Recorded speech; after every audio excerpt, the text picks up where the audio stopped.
How's it going, folks? Mark Miller from Solar World here. Just to keep you guys updated on what we've been working on for this last week here. This is a 12 kW off-grid Growwatt 48 volt base right now. The PV system, as you can see here, is charging roughly about 6 amps. We are pretty much topped off at 99% at 27.1. And so the batteries are basically balancing themselves out right now. These are 5 kW batteries, so there's 20 in a stack. Here we have a 60 amp emergency disconnect that goes to the AC line. Over here we have all the PV side array, negative and positive, coming in and off the system. As you can clearly tell, each one has its own breaker, dressed up in its own line.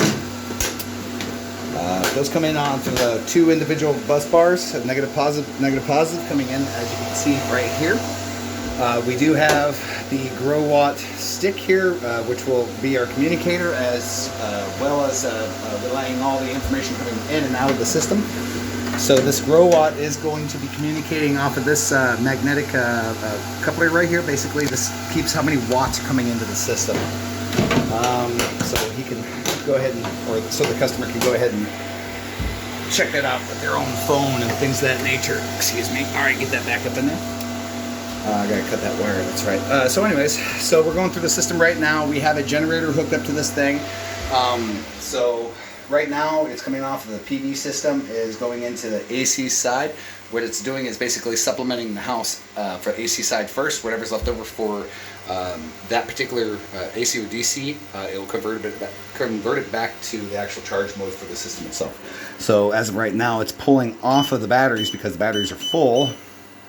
We're at 56.1 volts, 3% of its load, 112 volts for DC.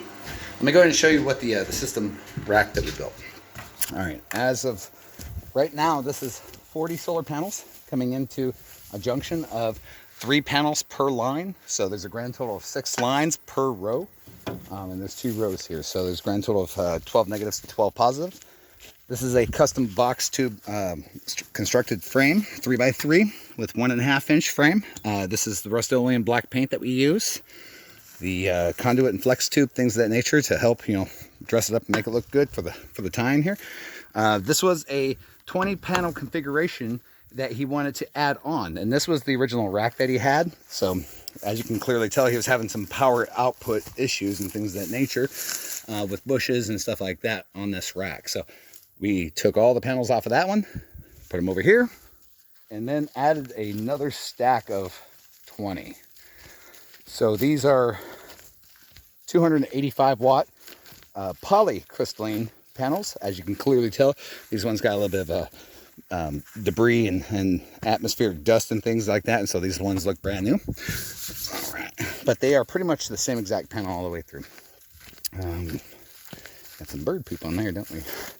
So anyways, we just finished up the rack yesterday, doing the panels and things of that nature right now, doing the final wiring, zip tying everything off. We do have a couple panels that are sitting here that we couldn't hook up in the chain because of an odd number.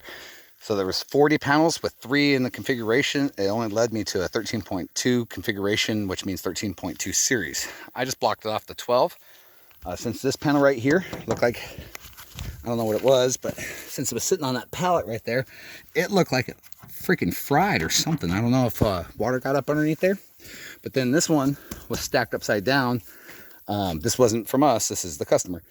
Stacked that front face panel down and it busted that bad boy. So we couldn't even use them anyways. But anyways, everything is fully welded, as you can clearly tell. My boy does a good job. Zip tied all the wiring. Oh, there goes my glasses. Need those bad boys, right? Gotta look cool. Gotta look cool on video.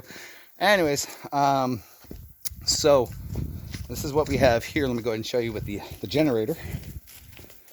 So as you can see, the DC line comes down and in directly into the mainframe for the inverter. And then over here, we have a 8,750 watt backup generator. So all we do is press the button here, starts it right up, right?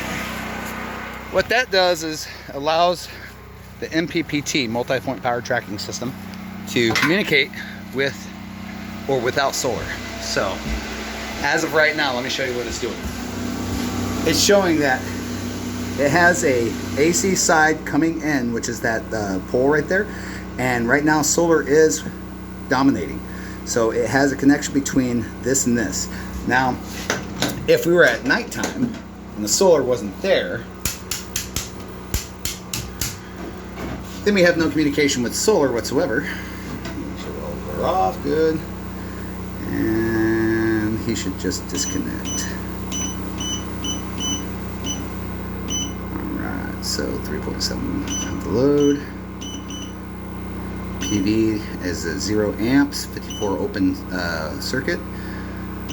AC line, so 253 volts coming off of that, so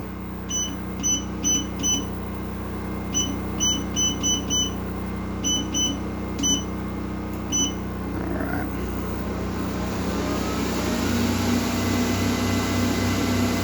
So right now basically what it's doing is dumping into the system, and it's bypassing the battery and dumping right into the actual AC line itself.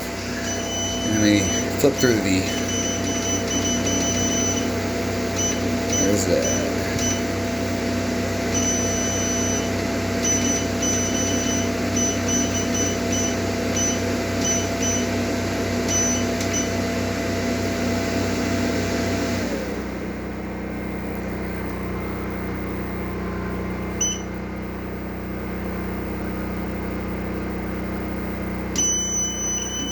Sorry for all the beeps.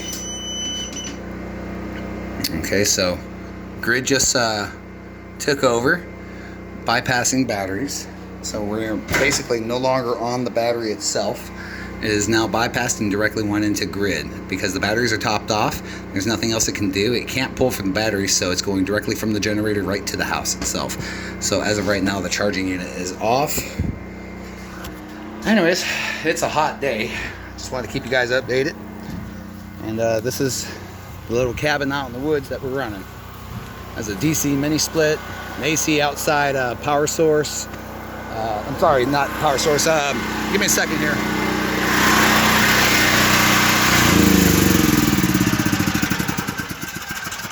All right, there we go. Yeah, it has a main water heater, AC and DC mini split on the outside.